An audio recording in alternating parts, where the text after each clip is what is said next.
Memasuki libur Hari Raya Paskah yang jatuh pada hari ini, penjualan tiket kereta api terus mengalami peningkatan. Berdasarkan pantauan tim liputan, ratusan calon penumpang memadati area stasiun Pasar Senen.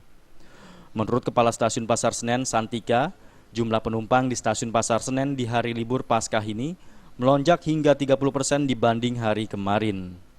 Hingga Jumat siang, jumlah penumpang yang tercatat sudah mencapai 10.000 lebih. Kebanyakan dari penumpang membeli tiket tujuan Surabaya, Magelang, dan Yogyakarta. Naik kurang lebih sekitar 30%. Hari kemarin jumlah penumpang keseluruhan di stasiun Pasar Senen sekitar 17.200. Hari ini yang tercatat sudah ada 10 ribuan kurang lebih. Tujuannya banyak ke Surabaya.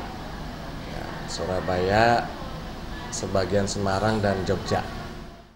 Beberapa kereta keberangkatan stasiun Pasar Senen sudah 100% terisi oleh calon penumpang untuk tanggal 2 hingga 3 April.